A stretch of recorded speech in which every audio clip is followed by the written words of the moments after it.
Welcome to the Simply Incredible Podcast. I am Daryl, a.k.a. The D, and here with Troy Chapman.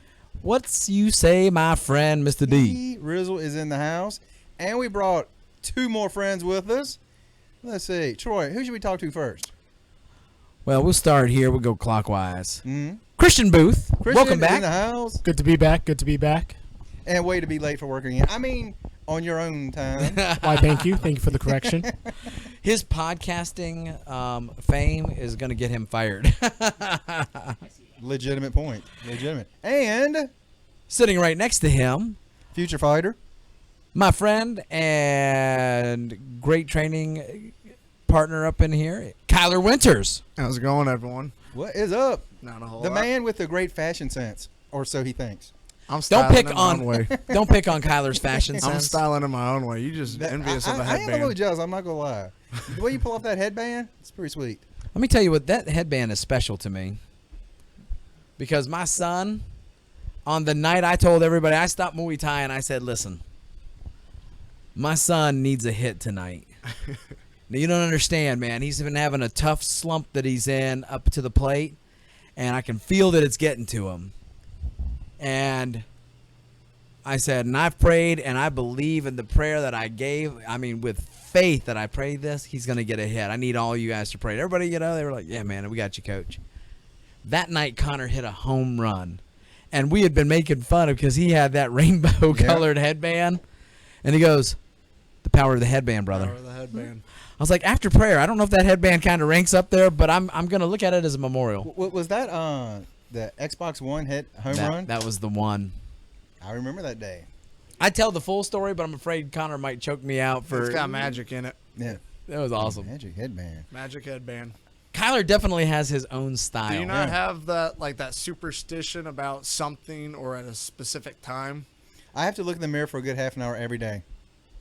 That's not because you're superstitious. That's because you're stupid. Like I got a Superstition. Stupid-stition. Superstition. I have a superstition, especially on fight camp. Like if I wake up late on a certain time, like if I wake up between the hours of was it 7:30 and 7:45, it's gonna be a bad day. It's gonna be a bad day. You mean every morning? If you wake up between that time, If I wake up before that in that time frame, it's gonna be a bad day. I gotta be up around And just seven. I gotta be up around 7:15 before if I'm not working out in the morning, or I gotta be up at 5:45 for that AM workout.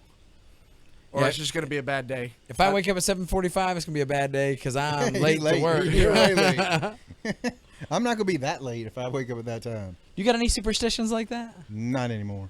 Did you used to? Like, I mean, I know baseball. You're a big baseball fan, and Well, baseball yeah, is That's like all superstition. Baseball Yeah, is has hinky the with it, most. man. I mean, like Wade Boggs, he had to have chicken every single day, and he had to have it at a certain time. And the one thing I still remember is he had a girlfriend. She had to wear the same panties. True story. No kidding. Good job, Wade. Good job. What about you, Christian? You got a superstition? Used to. What was it? Oh. All right. Doritos and candy bars. I wish. No, that would have been a good superstition because then I would have been happy afterwards. But it was. I bowled. Actually, I still bowled, but I bowled in leagues beforehand. I love bowling and I'm terrible at it. Yes. So I I am even got too. the little customized ball that curves when you throw it automatically. If you're not used to it, your ball's going straight in the gutter. Mhm. And for some reason, when I first finally got down my curve to the point where it would go all the way down and start hitting pins, I had to do this weird little extra side step with my right foot, like over exaggerate it after I've thrown the ball. Keep in mind, the step has no purpose whatsoever. But if I didn't do that step at the end, I'm like, nope, it's going to gutter, I'm going to miss, not going to be a strike. It's going to be like a 7-10 split if I didn't take that step. So that's the most superstitious I got about anything. Also running. If I don't have music when I run, I'm like, nope, run's not important. Oh, I gotta have music when I'm I on the gotta trail or have something. music when I'm running. I get bored to tears. I figure y'all just could be superstitious about socks or something, but dang, y'all got these Dude. super detailed. If the stars don't align, it's all going to hell in a handbasket. Wait, this from a man who's got a 15-minute period where if he wakes up, it's all over. Yeah. Dun dun dun dun. Believe me, you try to live our life, and you wake up when you're late to work, and then next thing you know, you got a cranky old I work man for my on your brother. If ass I'm all on day. time, he's like shocked. I work for my family too, and they're shocked every day that I'm on time. He's like, "What are you doing here? It's 8 o'clock. You used to get here 10 after." I'm like, "I'm sorry about that, Dave. It's like, sorry, I someone must have messed with my clocks. I just got outside for a little while or something. I don't know." I've heard a lot of excuses why I'm late to work. Best one I heard is someone blamed the earthquake. Oh, dude, true story. Yesterday, I saw that. on the 23rd, was the 5-year anniversary of the Virginia earthquake. Did you not see the travesty? Yeah, I do. You see the picture with Yeah. the one chair tipped over? The Oh, one yeah. plastic chair tipped Yeah. over. I mean, But I thought that was taken care of. I will say this, though, up in Nova, though, Mm-hmm. the actual building, the glasses in the buildings, like, shattered. Like, up there, it actually hit. Yeah. But down here, it was, most people didn't even know we had an earthquake. Well, I was driving in my truck during that, and I didn't feel anything. And everybody was just all about, "Did you? Yeah, you didn't feel it." I was like, "No, I was driving." I was didn't out on the feel nothing." trail, but I do remember like 2 days later, it was like 1:30 in the morning. I was in my bed, and it felt like something jumped on my bed, and my bed was shaking, and it was an aftershock or a ghost. Or demon possession. Well, yeah. Poltergeist. D-Man was possessed. The D man. Yes. It was Now awful. I'm not superstitious, but my whole family is crazy about it. Not my immediate family and not my dad's side, but my mom and her side of the family. If there's a rocking chair in the room and somebody gets out of it and it's still rocking, Yeah. sign of death. Everybody will run to that thing and stop it. Like it's this old picture on a porch, and I'm like, okay, that doesn't mean it's gonna happen. A dead bird. If you see a dead bird laying on the ground, or if a bird gets into the house and starts smashing against the window and dies, someone's gonna die. They're for real about this stuff, man. Wait, does everything at the end mean someone's going to die? No, but I just gave you the highlights. Oh. Well, that's kind of the end all. I mean, I was like, that was low lights. no one's but gonna okay. really care about a superstition if you stub your toe or something like that. My toe just died. I'm sure that they would have something for it. It was so funny because for so many years, everything had some sort of a superstitious attachment. And I was just like, my gosh, what kind of world am I living in? I'm like 5 years old and wondering, these people freaking me out. I can't go sit in the rocking chair because that might kill me. I ain't doing it, man. Hey, big weekend this week. What had happened was? This last weekend. This last weekend. Yeah, this past UFC weekend. 202. Last weekend. That's what we're going to talk about. That weekend. Yeah, I that thought you were talking about weekend. this upcoming week, and I'm like, Yeah, this weekend I'm going to Actually, this go weekend- to the trail or something. yeah. Well, No. Maya fights Condit also this weekend. Oh, it's But- UFC number 17,484? It's Yeah, okay. Good. They're all so important now. Yeah. Exactly. Somebody told me every weekend for the rest of the year there's going to be a UFC. Would not doubt it. It's like, that's way too many. Okay, if you guys don't want to start with 202, then did you hear the new news today that the UFC kind of is connected to? Rory McDonald is actually just a pen stroke away from signing as a free agent with Bellator. It was reported that he took and sent the UFC the offer that Bellator made him in an effort to have them match it, Yeah. and they said, we cannot do it. Adios, Nope. see you later. They same way they lost Benson Henderson as well.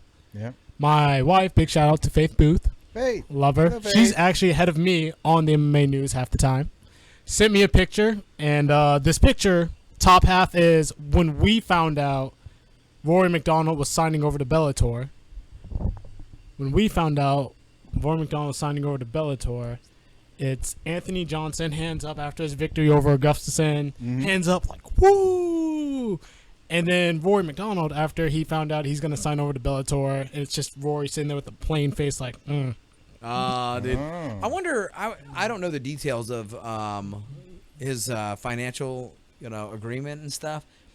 But with all the talk about fighters unions right now, and with all the talk about free agency and Bellator kind of bringing in the money and the UFC sale, it could be the beginning. It might not be, but it could be the beginning of shaking up things, more than what we've seen in the past. Kind of monopoly that the UFC owns. Yeah. Do you That's- think that it could be going that way? I don't know. What do y'all think? I thought that's why the Fertitas brothers kind of got out of it because they Yeah. kind of see that fighters union kind of gaining some momentum on it. Mm-hmm. I wouldn't doubt that was going to be a headache, but boy, I tell you what, I think they knew. Because you think about it, how many years have they owned it? I guess we're on Going on 20 Yeah, years. it's like just under 20, 19, 20. Yeah, Was it? I thought they was like 97. I thought it was 23.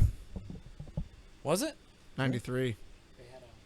No. Yeah. They did not in No, '93. that's when no, it first no. started. That's when it first started. That's when They bought it. Semaphore with Bob Merowitz owned it back then. Yeah. Yeah, but I mean, I was thinking I saw it was 97 when they actually bought it. Yeah.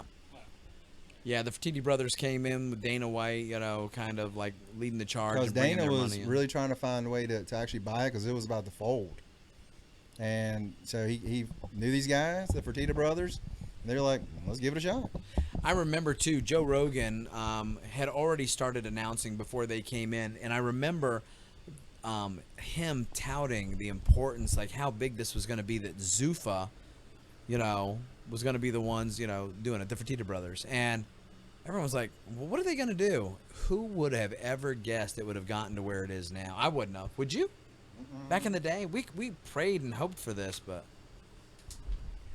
Now, before they got it, honestly, I just remember it being 2 men walk in, 1 man walks out. yeah. That's what I remember. I was like, I don't see this really lasting at all. I didn't really foresee anything much out of it. No, I didn't think that they were going to be doing. They had all of this talk of just, to me, what sounded like delusions of grandeur. Yeah. That they're going to have this huge thing where they're going to take and be on par with the NFL and Major League Baseball and NBA, and I'm like, there's absolutely no way. It's too niche. Yeah. But then Dana White said something that I was like, you know what? That makes a lot of sense. Because every time he would spout that kind of rhetoric, somebody would say, how can you say that? They're so established. And he gave this example. He said, well, let me look at it like this. He goes, if you have on this corner a football game, and on this corner a basketball game, and this one is a soccer game, and this one's a baseball game, and a fight breaks out in the middle, everyone's leaving those games, and they're going to go watch that fight. Fight. And I was like, you know what? We're hardwired that way. Yep. He might be onto something. Look what it did.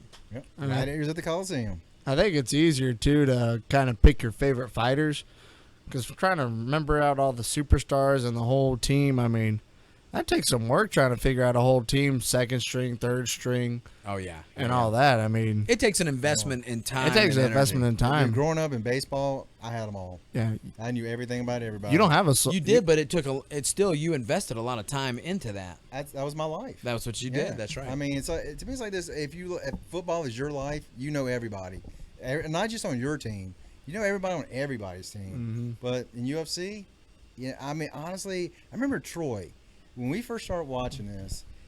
You'd be like, these people, I could never know who they are. And Troy goes, well, I was just reading about this guy. I'm like, are you kidding me?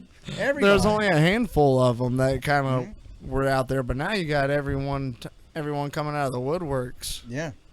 Well, it's really hard because the whole idea of the Ultimate Fighter TV show was to kind of be like a minor league farm team process for the major league, pay-per-view shows and stuff, and the primetime shows.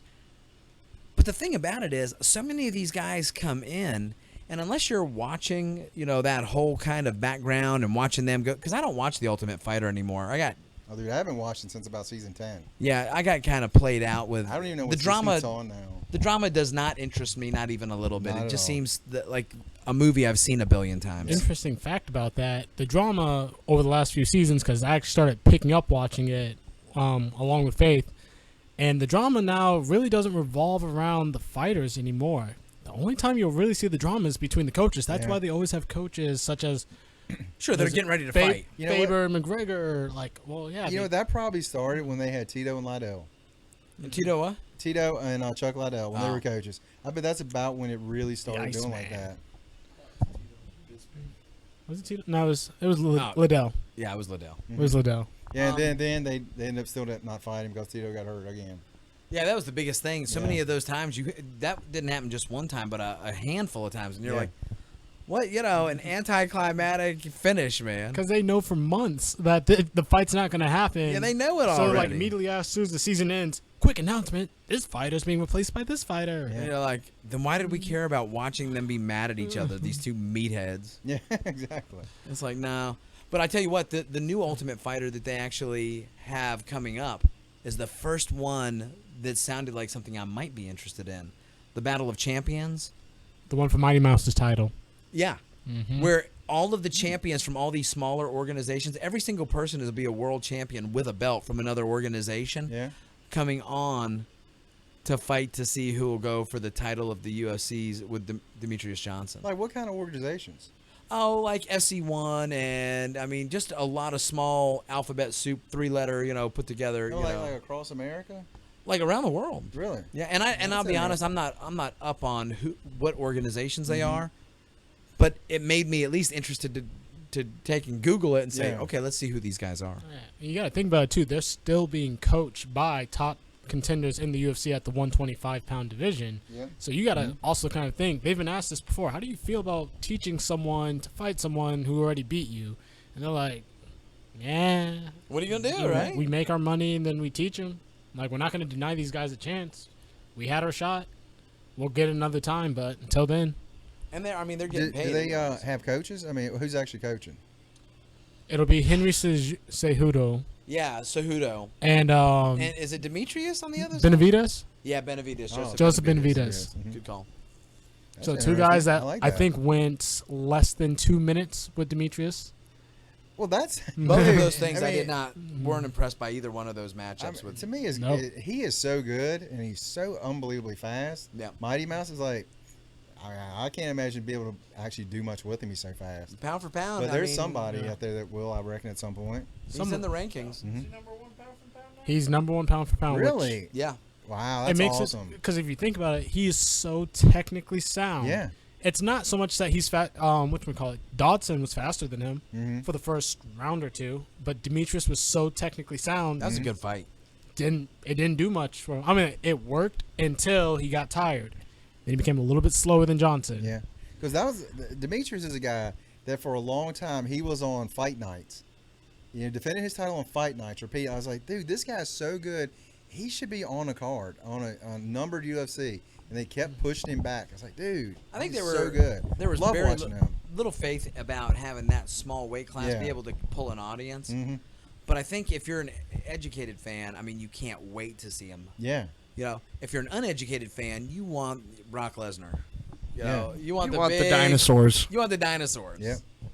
So The monster. yeah, but I'm excited. I might watch that. hmm I want to see Demetrius go up to 135 and have a rematch with Dominic. Champion versus champion. Wouldn't that be good to kind of see this generation's Have they fought GSP? before? Why did I not know that? Once. It was a good fight. They fought on 135. How long and ago? Like before their UFC days? Right before they formed the 125-pound. I Yeah. gotcha. I'll tell you what. The more I listen to Cruz, because I don't like Faber at all. Faber is just, to me, not a great person. But listening to Cruz lately, I think he's got enough of the exact same Yep. yuck in him that I'm like, I don't like him either. I never liked him. I think he's just Never got a lot have. of self-belief. I like him personally. Who, Cruz? Yeah, I like Cruz. Why? I don't know. He just goes in there. He's like, there's no such thing as ring rust. He's got this whole mental persona of, He is. I am mentally the strong. best. Yeah. I am the best at this division. You ain't going to touch me. I'm the best. And so far, he's backed it up. I mean, Yeah. you don't come off 3 years and then just take what was like the number 9 or number 10 seed at the time. I thought Pacquiao was like 3. Was he really 3? He might have been a little less than that. But point is, the biggest story was with Mizugaki. You don't stop Mizugaki like Yeah. that, or you don't stop him. Period. Mhm. Yeah, period. Well, you did it until Cody had his way with him recently. But Yeah. but when Dominic That was came impressive. when Dominic came in though, and then Dominic had never fought like that. That was the biggest part too. Dominic had never fought with so much passion and like anger behind someone like that. But when he got to him, it looked like Mizugaki stole money from him and his mom, and he was like, "Payback time." Go. And his mom. So I see where Kyler's coming from with that. I mean, Dominic, I will say this. He's got great footwork, but I hate watching him because his hands are always down. That drives me completely insane, but it works so well for him. Look at It's his feet. unbelievable. Yeah. There's never at one time both feet are on the ground. There's Yeah. one foot just floating in the air. I mean, it's amazing. 5 rounds, and he's just floating around, moving all over the place. Now he moves good. There's no doubt about it as far as how effective it is, but it looks completely awkward and herky jerky. Yeah. But I'll tell you this: one of You know the what? toughest people that you can ever fight is an unpredictable spaz. Yeah. Because they don't follow a jab cross regular path line with their punches. You don't know where that thing's coming from. It's like the asteroid got the dinosaurs, man. It's out of the blue, man. You just don't know. Bam. So he kind of reminds me of that. He's all over the place. Mm-hmm. Well, you look at like remember the Rousey home fight? Yep.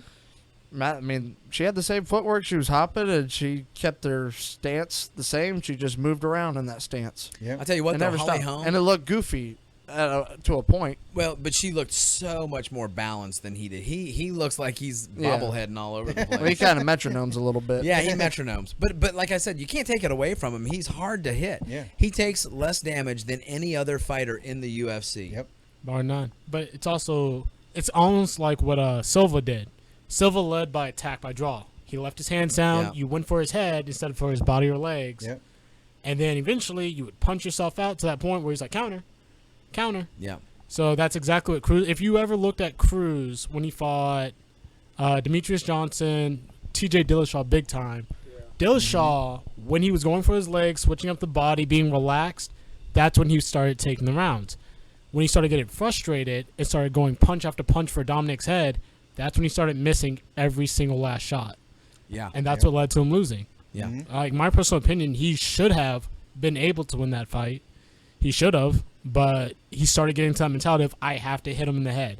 I don't know why you had to. Dude, but- there are a lot of people want to headhunt because they know if they hit the one button, it's like hitting the lottery. Yep. I think Dominic, especially when he gets in there, he just gets everyone's goats. Yeah. Oh, yeah, Yeah. man. Don't tell me you don't get your goat when you just Yeah. Just bobbing around like a flopping fairy and you around. just want You know who to else take his moves head like off. that a little bit? And it's awkward. I don't like watching him either. Clay Guida. Yeah. Got that same kind of herky-jerky, awkward. But again, I mean, they both have had, like, really successful career. Well, He's Clay's like a guy, a street fighter. Guida left Winklejohn, and now he's 0-3. I forget what camp he went through, but he's not. Did he really? Yeah. I met him, though. That dude, he's a piece of work, man. Yeah, I saw this I whole remember list you of. telling me that. Yeah. He's a There's a terrible whole list person. of the camp that I forget the guy's name, but he's got a handful of UFC fighters, and their records aren't good. There's only a handful of wins, and everyone else has got these losses racked up, leaving AKA and Winklejohn and all those guys over there on the West Coast. Why are they all leaving him? I don't know. They've got a great new facility that they've just kind of, unveiled. And it is just fantastic what they've got. They've got dormitories in there, where the fighters can actually move there if they're accepted. You got to put an application process Yeah. in and be, vetted. AT&T does that too. Yeah, AT&T does. Yeah. AT&T. Hey, ATT. American Top My Team. phone company will vet you. Yeah, there was a They'll whole. bet your money right out of you. sign you on a contract for sure. I tell you what, though, you cannot dispute Greg Jackson. Greg Jackson's Genius, something. absolute genius.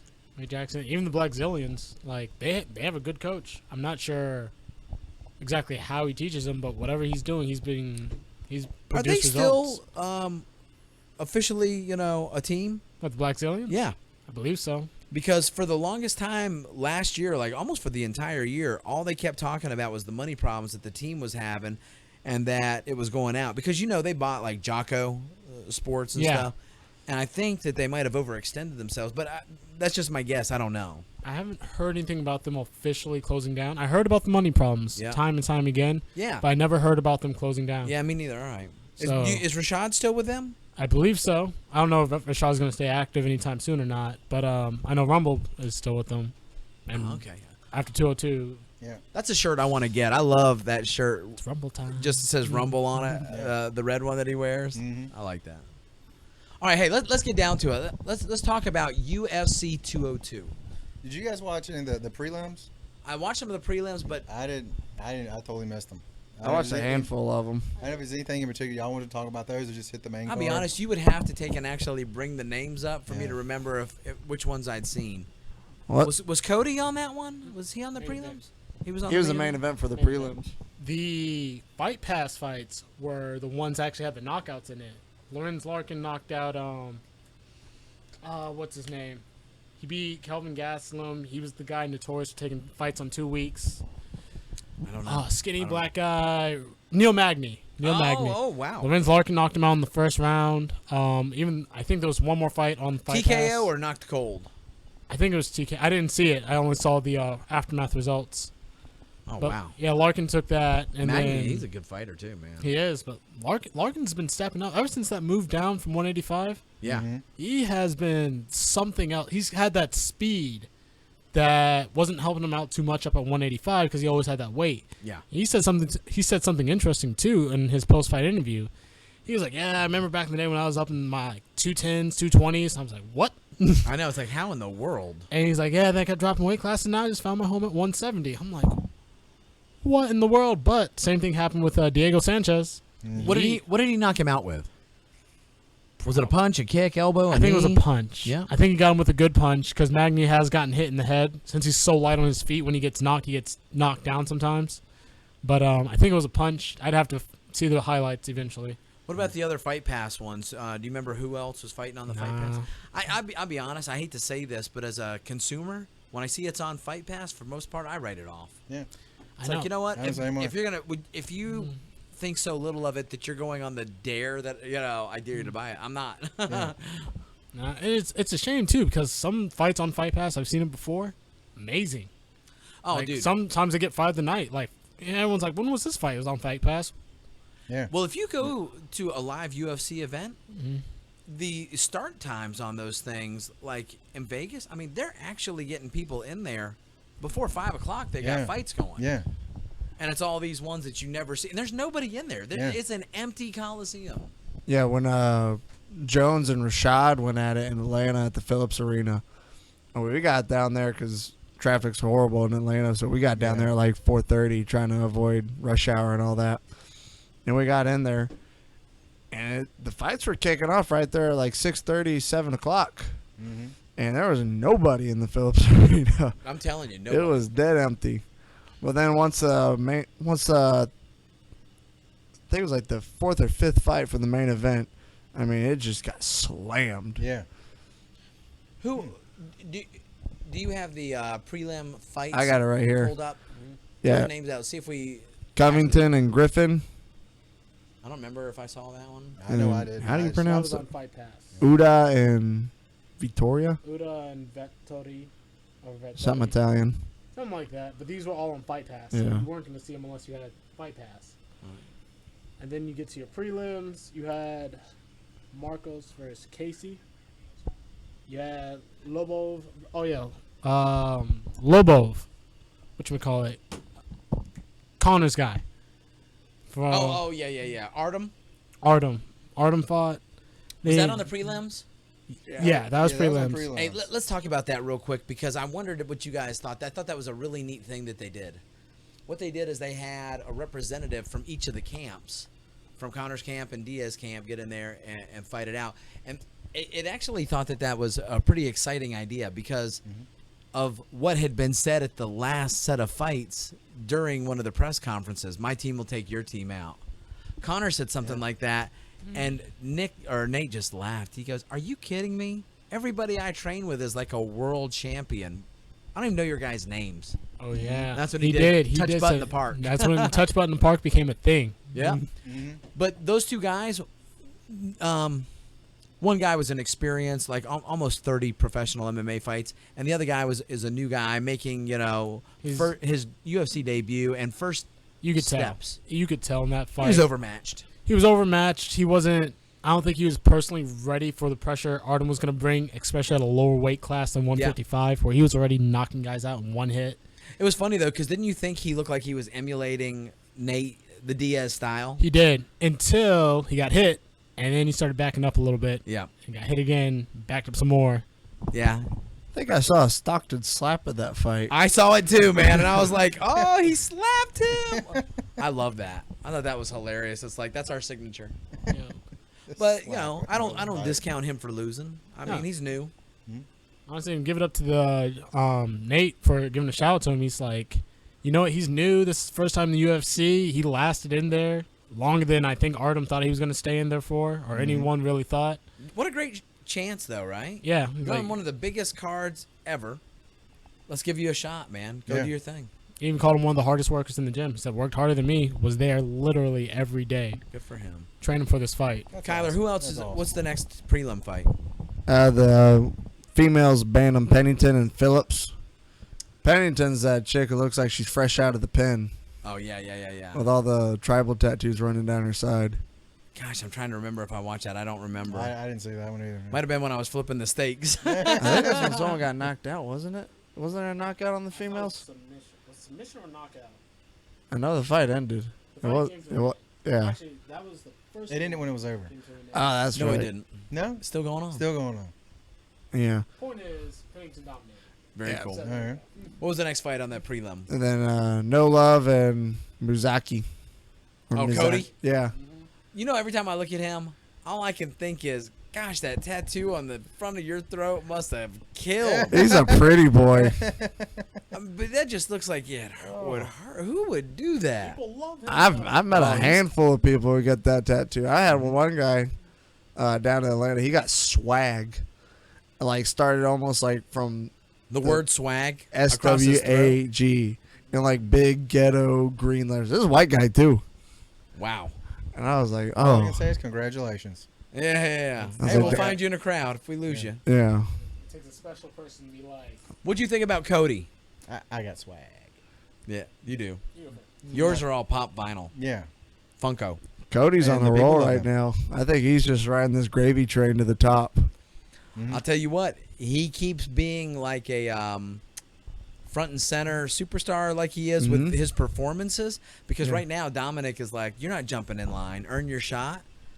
All he has to do is a couple more of these kind of things, and I'm sorry, that is a shot. Because nobody cares about the contenderships that aren't making any noise. Well, apparently to get a title shot in the UFC, all you need to do is win a couple fights and then just run that mouth. Connor's proved that. Hand Yep. over. That's hey, you know what? I hate to say it, you're 100% But you're right. selling tickets, so he's doing his job. Yep. Can't hate him on that. No. And I'm not a fan of amateurs doing that. I think that's classless. Yep. But I cannot, when you're talking about money potential, I cannot deny what it's done. Because everybody can say that what Connor's doing, it's wrong. You shouldn't do that. He'll be rich for the rest of his life. Now, True. I mean, but- that's really how Tito got going. yeah. I mean, I don't know if people call him like the godfather of trash talk. Yep. And it's He different. was good at it, too. If you think that they're really like that, like, Yeah. to be honest, I believe Chael Sonnen, I believe his whole persona Mhm. is a shtick. Yeah. Some of it might be real, but I think he's his a good guy. His podcasts are hilarious. How do you I call love- yourself yeah. Bad Guy Incorporated? I mean, you know you're trying to set a brand there on just Yeah. being the bad guy that no one wants to talk to. Brilliant. Yeah. Brilliant. And the Mhm. thing I like about him is he doesn't just do it with dropping an F-bomb. Yeah. You know? Now, granted, when Diaz brothers do that, it's such an organic thing. You're like, well, dude, you can't argue with Well, that. that's how they are. That's how they are when they're. That's just how they talk. Yeah, I mean, you see them on the streets or something. They're going to drop the F-bomb and then their right hand. Yeah. Yeah. Yeah. But Cody, I think that he keeps doing what he's doing, and you're going to see him in a title shot. Maybe not before the end of the year. Might be like this time next year. Honestly, I'm thinking because we can never forget what TJ did to the guy he just fought. Right. TJ destroyed his guy, and the thing is also TJ took out Barao twice. Yeah. Took out that number one, not the number one contender, but the former champion of Strikeforce. Yeah. Yep. And then he gave a narrow, thin decision over Cruz. I'm honestly thinking, all right, if TJ actually stepped up, made a little bit of noise, maybe one more fight, I don't see why they wouldn't give him a shot. Oh, I outside agree. of- That's why I'm saying he won't Yeah. get a shot this year. Yeah. Cody won't. Cody would. I think it's going to be next year before you'll ever see him in there. And that's only if he keeps doing what he's doing. Yeah. those first round knockout charge in, like I'm going for your head Yeah. mentality. And honestly, what caught my attention though, what he said afterwards he was like, yeah, Cruz, yeah, I was adopted, and I guess I don't know if Cruz knew it or not, but when he wanted to go there, I'm like, you know what, I really don't care, but when we do step in the ring, I will start caring then. I was like, oh. So that's a nice way of saying you can talk all you want, we still have to fight someday. I'll remember that. I'll make a little note in my head. 100%. That's I awesome. was like, oof. When fights get personal, it starts making a lot more money. Oh, it really that's does. exactly true. Yeah. I hate to say it because at this point, you know, if I have a sense that it's manufactured drama, I'm shutting you off. Yep. But if I believe it, like I really do with Nate and Connor, I believe in that drama. It's like, okay, Connor might be more of a show. Nate is not. Yeah. Hey, before we move to them, though, what is the next one on the fight that we saw? You got Means and Yeah, this is the beginning of the pay-per-view. Means and Homasi. Yes, let me tell you this. Sabah. Tim Means, to me, was one of the most impressive fighters that I've seen, not only in this show, all year. That performance, I loved. Mm-hmm. Did you see his elbows? Yep. that's one thing you don't see a whole lot in the UFC. Dude. Well, they used Not to standing up. No, and they used to give Kenny Florian all of these props for the elbows, and his was a Razor round sharp amount. elbows is always, every fight you hear that. I was just like, well, they're all right, but they're not. Boy, let me tell you what. You can tell Tim Means has been, trained with, just a super deep arsenal in his Muay Thai elbow attacks, and that made it so fun to see him clinch. I felt bad for the other guy. I was like, man, you're in deep water, bro. I mean, I've read so many articles about Muay Thai coaches training UFC fighters, and the one question comes up is like, how do you think a lot more fights could be ended? And everyone and their sister says elbows. Elbows, Yep. bro, yeah. I don't know why people just don't see them or train them or use them. Elbow. The reason is even in Thai, that they're a very difficult thing to train in sparring. Right. Yeah. And since you don't have that kind of aliveness with the elbows, what you're going to do is you're going to take and be limited to heavy bag shadow boxing and pad work. Even wearing like a padded elbow, man, you screw up and cut your training partner. Yep. If he's got a fight coming up, well, thanks a lot. My paycheck just went out the window. And you get a wicked gash real quick. Then you're Mark douche at the gym who throws elbows. Well, and ties, even professional ties don't spar with the elbows.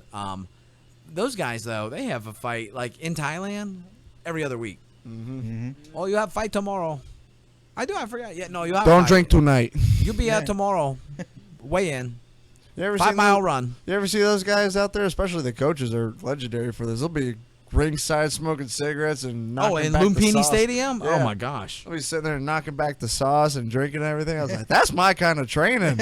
Oh, dude. I don't want to go do that. Just get schloggered in there, go clinch up, and kind of throw each other around. Thailand is just like any,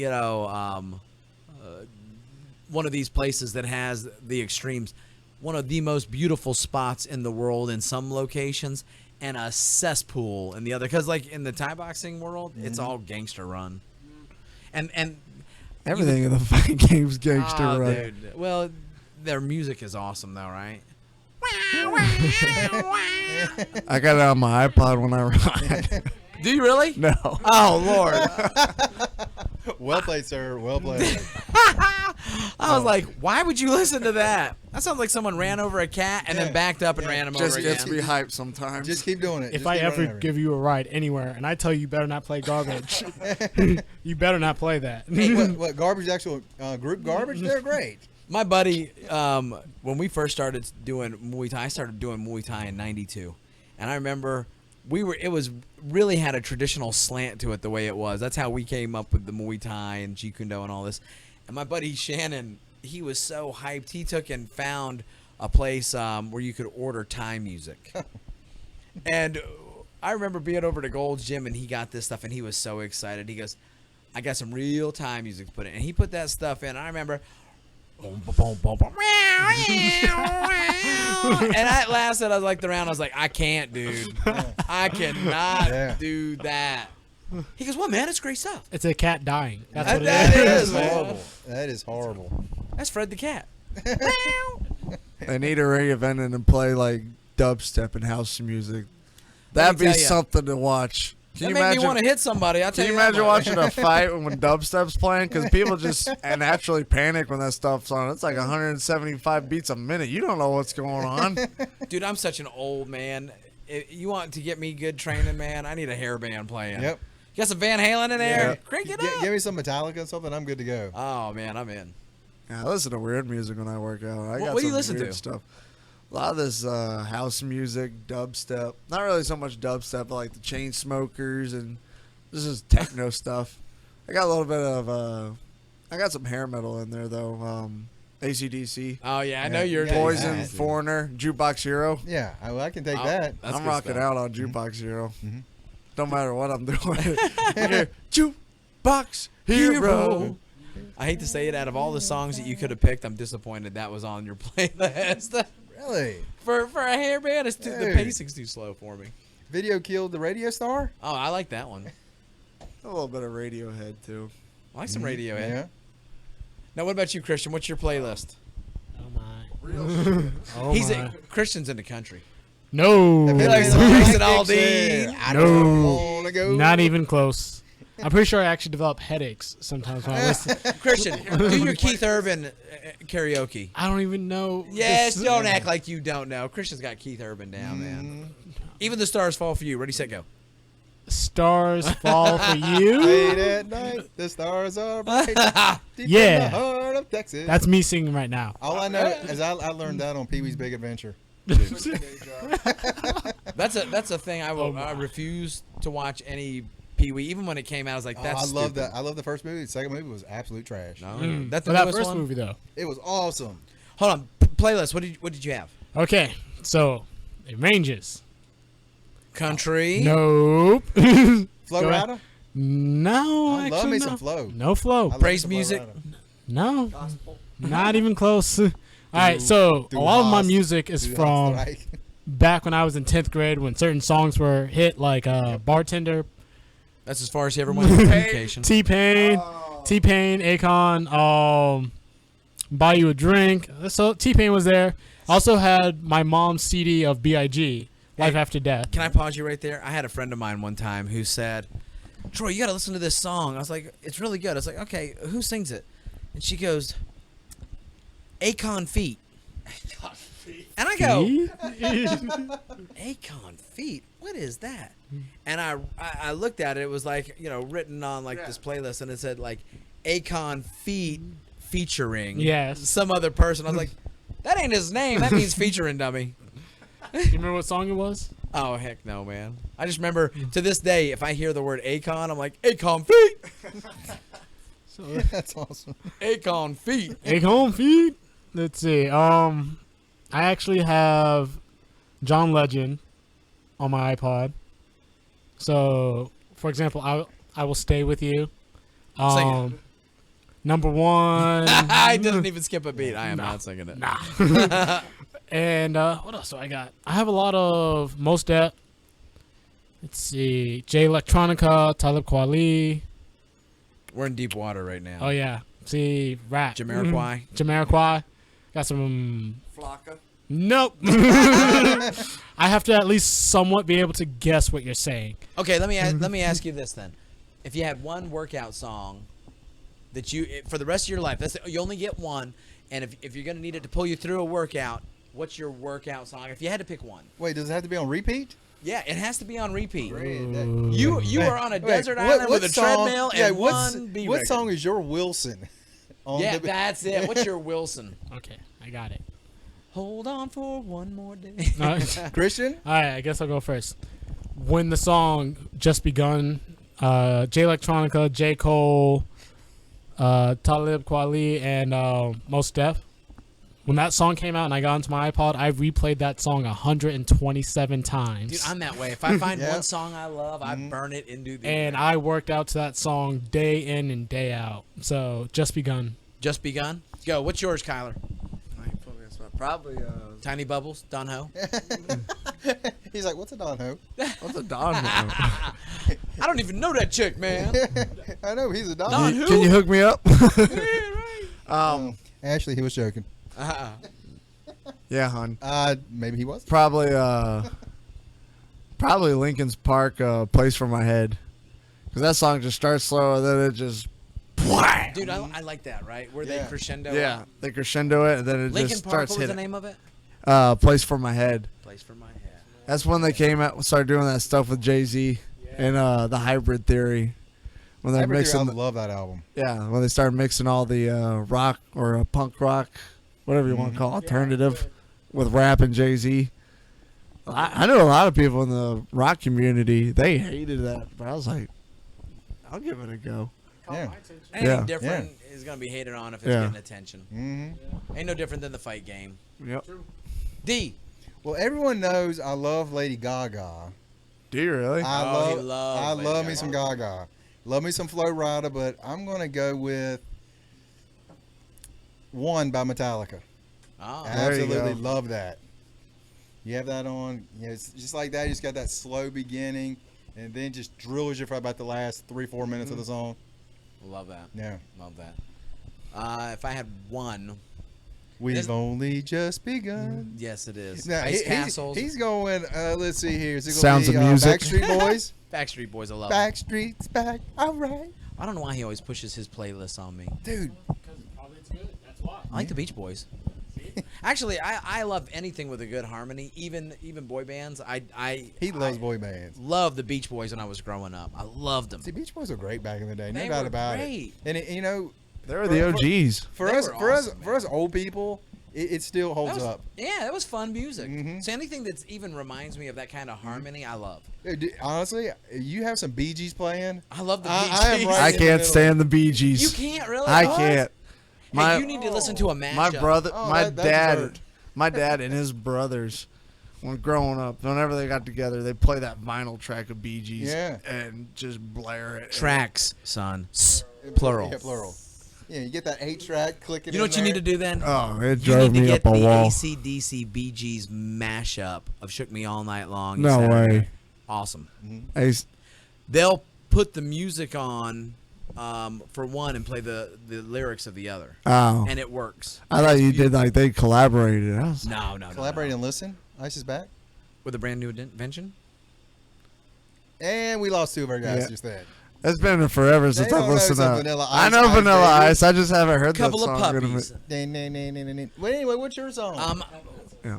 First rock band that I ever really loved outside of the Beach Boys, like when I, Kiss. No, Van Halen. Van- that was a Van man. Halen, and the first album that I ever really listened to, cover to cover, was 5150 when Sammy Hagar joined. Really? I'd listen to I 84. thought, yeah, because that one to me, that was mine back in the day. But the thing is, I liked it because Hot for on Teacher? MTV, Hot for Jump? Teacher, Jump, Panama. Oh yeah.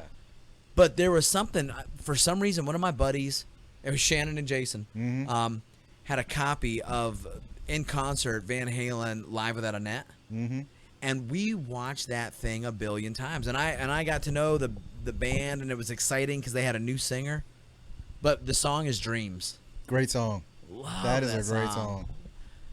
I got on a weird kick because I get on weird musical kicks, and I'll listen to all sorts of different stuff. I'll listen to the hardcore rap, the slow rap, the country, the old rock. I don't know why I got stuck in this slump of just nothing but Guns N' Roses and Metallica. Oh wow. I don't know why, but it was just I love me some GNR. Yeah, Yeah. GNR I did too. Paradise City was Yeah, my favorite. back in the day, yeah. Paradise City. What was the other good one? You been dancing Sweet with- Child of Mine. You been dancing with Mr. Brownstone? He's been Mr. knocking. Brownstone. He won't leave me alone.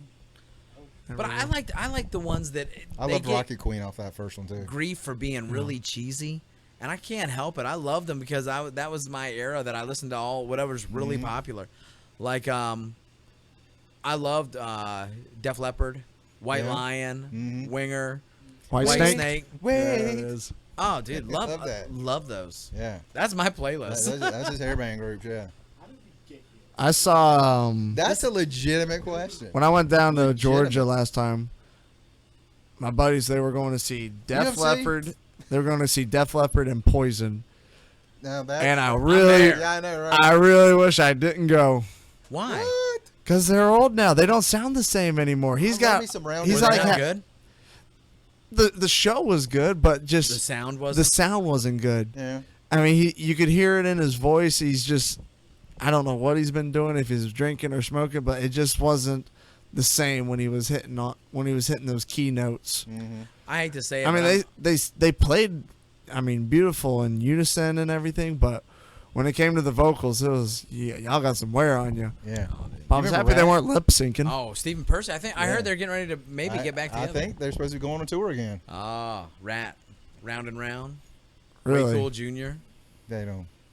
No idea. Yeah. Maybe. Here, all right, let's take it. Left turn. Scarecrow says if you want to go to ADHD. Emerald City, it's We're that going- way. We're going ADHD back is to Lady kicking in. Gaga. Oh gosh. Hey, but Tim means Tim means. I look for great things from him in the future, and I really dug his life story where he was talking about how he was coming back from addiction problems. You know, Oh yeah. he struggled with drugs. Did and not know alcohol. he was going through that. I didn't either. Until he said it. He was like, when you realize your daughter's seeing random people day in and day out, you do anything in your power to get her out of it. Especially That's right. out of the Yep. house and probably in a bad environment still of addiction. Yep. So look for Tim Means. He was. Was slapping too. Oh, dude. He I was was, slapping. Like, Yep. quick hook. dude, those elbows. I was impressed. All right, what was the next fight on the card? Mike Perry and Hyun Gai Lim. Okay, I'm going to make this I'm one very probably not coming short. close on that name. I apologize. Hyun Gai Lim, Can't say Mike Perry. one, didn't use his reach well. He didn't Two. do anything well. Moved very slowly when he struck. If you are going to be that long, I'm going to tell for everyone who ever listens to this, you need to have a pop to your jab and your kick. Yep. Amen. All Yeah, right? you need to be in the pot shot range. You need to be in your pot shot range. And 3, never moved his head offline whenever he threw. He tried at one point to do a slip inside uppercut, but his head stayed there, so he got hit on his jaw for like the 4th or 5th time. Yep. I thought he would do better because now this guy's being like, well, I'm calling out all 170 fighters. I'm like, you fought a guy who did all the wrong things. You know what I couldn't believe is how he kept repeatedly getting caught with the same punch and then entering the exact same way. Yep. It's like, didn't you see it hasn't worked 3 times and you've only... Bam, well, I guess he's down now. Yeah. Sometimes you get like that bull in the wall mentality where you gotta go through the wall instead of going around it. Dangerous mindset. It's the hard mindset to have. It's when they get your goat and you just want to Yeah. take someone's head off. Now, I believe there's a time when you got to bite the mouthpiece, dig Oh, in, yeah. and say, no, you move. But, man, I think that's to one earn thing- respect, but when the guy's popping you like that and just having his way with you, That's when experience needs to be telling you this is not one that's of those when you times. shake it off and then come back. Yeah. But, hey, what had happened with Mike Perry in the weigh-ins? Mike Perry, for everyone who doesn't know, when he was on The Ultimate Fighter, did this is Spartan thing, like wore a mask and everything else. So it comes time for the weigh-ins, and Mike Perry's up there without his mask on. Sticks out his hand, good sportsmanship. Guy comes up to shake it. He's like, psych. Puts on the mask. This is Sparta! And, like, that was it. I was like, well, Well, that's not as bad. He said, I'm really sorry for what I did in the weigh-ins. I was like, did you hit somebody? nah, it was a rude thing to do. I gotcha. He could have easily just not shook his hand, but instead put his hand out there. It's like, nah, psych. But it was like just as disrespectful as you can. Dumb Yeah. all day. Yeah, you know what? I would think that was a little bit junior high. It was. And I think Speaking of he which, acknowledged Connor it. does that to me every time I go to fist bump him now. How He'll was go, he hey, again? Pop, right there. Oh, sucker. Ooh, Even proves if let you're it not, begin. if you think you're good at trash talking, you got to be good at trash talking to make this take it sell, because that's Yeah. just stupid. Think it out. Think it out. Let's get on to the real exciting fight. All right, this is it. Let's do it. Cowboy and Story. Let me tell you. One of the great finishes for me. Oh, dude. I mean, Fantastic that combination finish. at the end, I was just like, I was like, I need to see this about 10 more times. And thankfully, they showed it to me for about 10 more times. Well, did you, were you familiar with Rick's story before? He's got a good story. It's a horror story. He's a great fighter, man. That Yep. guy literally had a neck injury that had kept him out for a long time. Made some bad business deals, and this was supposed to be like one of his ways to help dig himself out and being healthy for the first time in a year or so. He was touted when he first came out as potentially one of the next big things, right there with Jake Ellenberg when he came out. And the neck injury, and it just didn't phase out. And I was kind of always pulling that this guy would develop into something good. But then when I saw him against Cerrone, I'm a Cerrone fan. Yeah. Whoever's fighting him, the only time I pick over him would be as if he fought GSP. And he's one of those guys that I love him. he will take a fight in the drop of a hat. You got to love that. Yeah. I mean, I think it seems like to me he fought like 3 times in about a month and a half one time, not too long back. Yeah, because a couple times he had... He fought Miles Jury Yep. and then had And he came out like unscathed. He was, yeah, like, went to completely Norway. healthy. Yeah. Norway for the Gustavus and John Jones fight. Yeah. Yeah. No, He fought someone there. I can't remember. Do you remember who he fought? I can't remember. He fought Actually, Miles there was a Jury. turnaround. He fought Miles Jury, And then the next weekend, someone dropped out. No, he fought Ben Henderson. That's what it was, because someone dropped out for Ben Henderson's fight.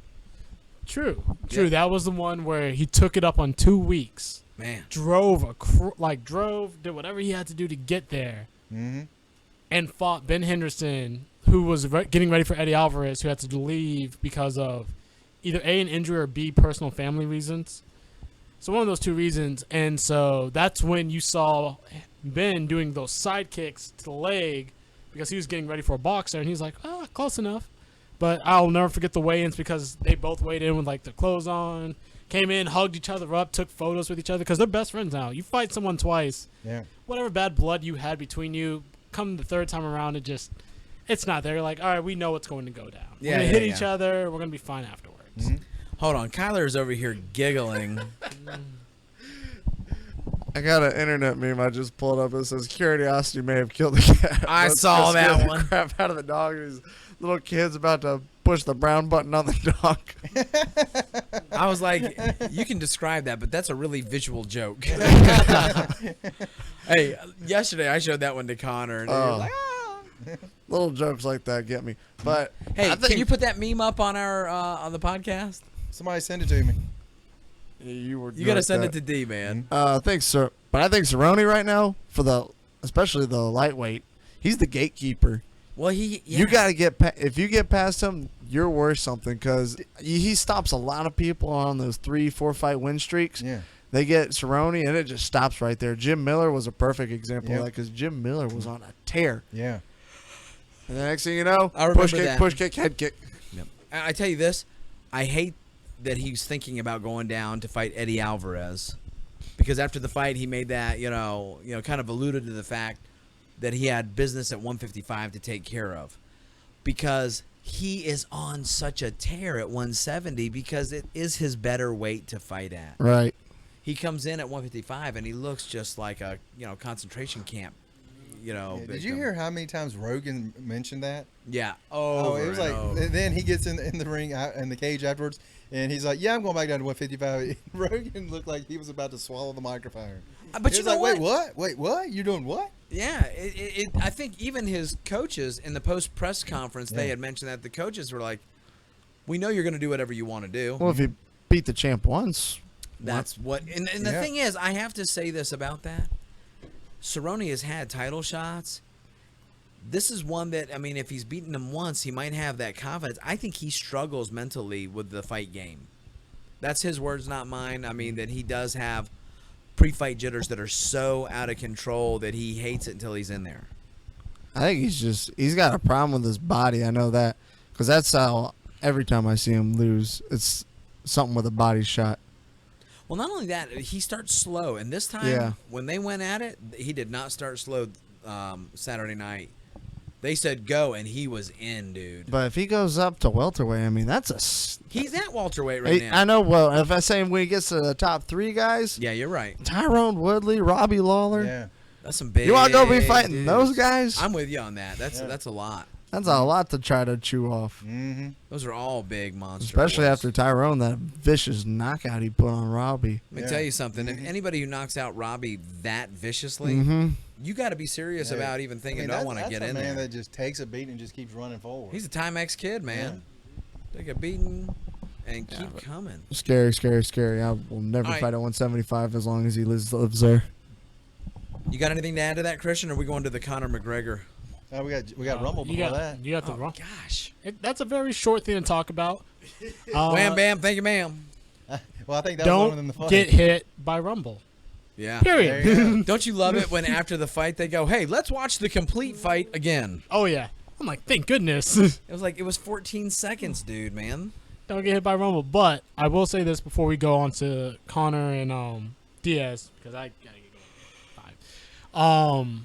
After the post-fight interview with Rumble, they're asking him, or one of the ladies asked him, hey, if you knew this is how you would do at 205, would you have done it earlier? He's like, I know you of all people shouldn't be asking me that because this lady has interviewed him multiple times, but he's like, I'll say it again. No, I am glad I tried to do that 170 cut and then that 185 cut. Yeah. You want to know the main reason why? When I was starting this fight game, guess who else was in here? Anderson Silva, Chuck Liddell. I go to 185. Anderson was tearing through people in his prime. Tearing through them. Chuck Liddell knocking out people left and right, ringing their clocks for good. Never, like, making people honestly kind of wonder what are they doing with themselves. Yeah, man, make them punchy afterwards. If I started fighting these guys early on, I might have given up. You wouldn't have heard about me. But I start off at 170 and people see me go up and see what I went through and hear my message. I'm glad I made those mistakes. Mm-hmm. I'm glad he's back up there because seeing him struggle with the weight cut was just That was a true so Holocaust. disheartening. You're like, oh, man, because he's so good. That was a true Holocaust. Well, and that fight the other night, I mean, that one touch on the chin to do it, you can't discount it. The guy's got dynamite for hands, man. I tell you the thing I liked even more about him was in the presser before and then afterwards, how classy he was. Oh yeah, he's cool. I mean, did somebody ask him a question and he's like, we're just here. We're gonna come over here. We're gonna fight. We're not gonna go through all this junk that these guys are talking. We just I come love in that. here I and mean, I fight. saw that too. And then afterwards, he's talking about Cormier. Cormier's next, and the people start booing Cormier. He's like, hey, whoa, this guy's a champion. He deserves respect. I want the title though, but he deserves respect. I was like, dude, you're all right with me. Yeah, that's you're good, all right? To be the guy who is the opposite of the easy money. Yeah. There is a market for that too. There is a market there. You can't say, well, if you want to be rich, you have to be. I mean, you got your Nate GSPs Conner. of the world. Look at Randy Couture. Yeah, Randy Couture. And those guys are going to have some longevity. And when their kids, if they have them, ever see how their dad got all their money, you're not going to be embarrassed. GSP for all time will always have. I am not impressed with your performance. I'm not impressed with your I was performance. like, what in the world? That was brutal. Did y'all ever see Randy Couture's? He was trying to do like a bar rescue for gyms. Did y'all ever see that? I heard about No, it, I never did not saw see it. that. I watched one episode of it, and they kind of try to make it like scientific. This is what you need in a gym. There's a golf course right next to the gym. Why don't you have like some golf training or something like that? And they brought up some good points, and they had some fighters that were working out at the gym and stuff like that. But I just don't think they promoted it enough. I mean, I'd like to go back and at least watch one. I bet you could probably find something like that on YouTube. It was him and Frank Shamrock. Oh. Yeah. Oh, that maybe that was the killer on it. Yeah. But Frank would like get in people's face and just start screaming at them like how they don't know how to manage their own business and stuff like I still that. remember the Frank Shamrock DVD. For those of you who don't know who I am, I'm the greatest of all time. What DVD was that? It was like he had like It was a fight. fax. A It was a fight fax. Fight to Win with Century? Yeah, I don't know what it was. I was like, really? Was it a training video? Yeah. Yeah. I was done that quick.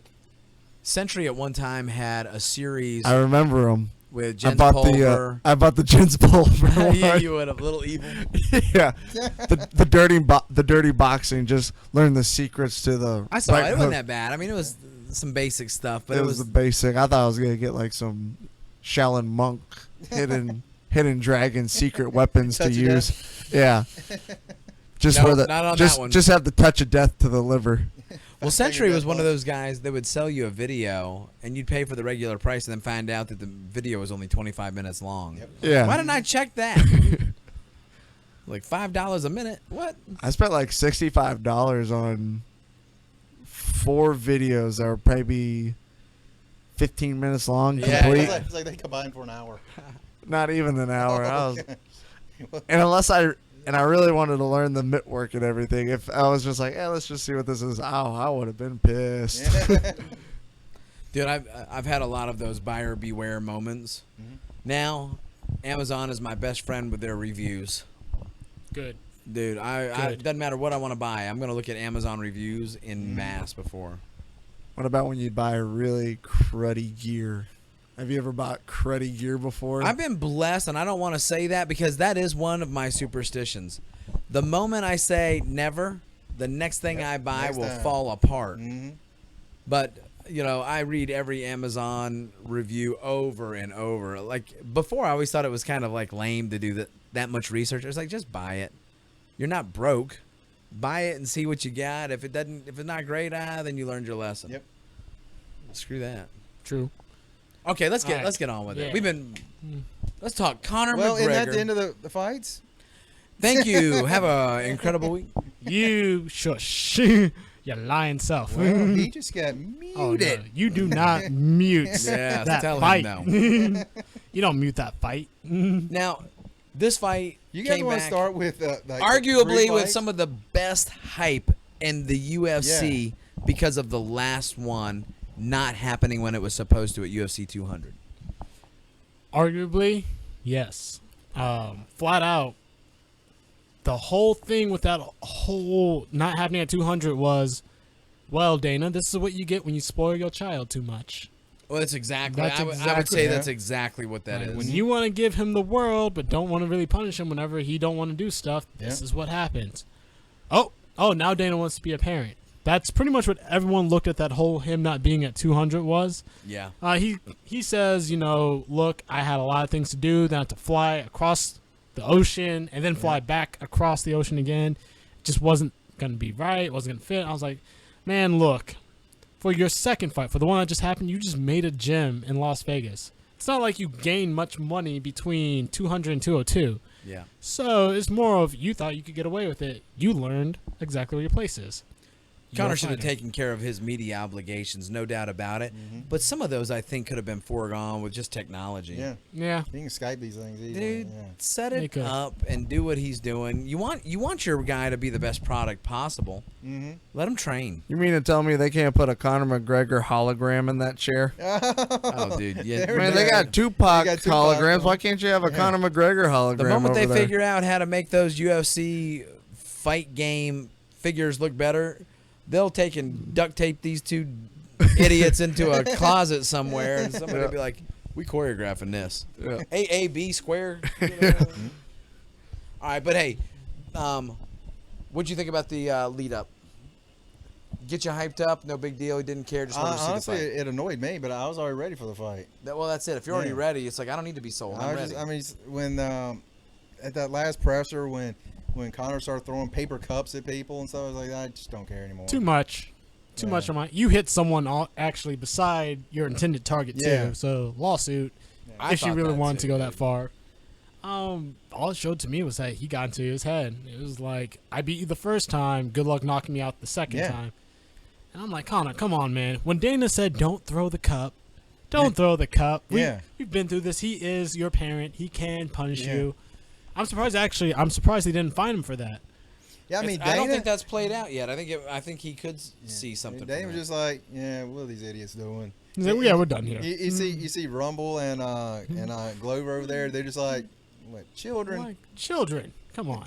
You gotta Like love it. these tiny people. Yeah. I Wow. was crush you. Well, all right. Definitely a lot of trash talk. And if you had to give it to somebody, not that it matters, but the one thing that consistently happened is that Nate's lack of interest in Connor's trash talk, I think, did get into Connor's head a little Yeah. bit. I mean, well, Oh, he definitely did. Because when he Nate- walked Nate- away from that press conference, he was like, he thinks he's the big shot. But Wait. come fight night, those Diaz brothers, they can talk some smack. oh, dude, they In grew the middle up of with a it. fight doing stuff, they're talking smack. And it's annoying to me because I don't like that, but, man, they're good at it. I'm with you. After a while, I'm like, you know what? I don't want to listen to this. I wouldn't pay for it. But you walk out to the cage. They're all set. They're all ready. They ready, set, go. Nobody's shaking hands. Yeah. Had like 5 people in there separating Yeah, them. yeah. I'm like, Yeah, you I- didn't. Which is funny. I'm more like, than you anything didn't do that else. with DC and Jones. Why Yeah. would you do it with these 2 little people? Yeah, I because mean, it was funny. When they never like, I don't think they really need that, but okay.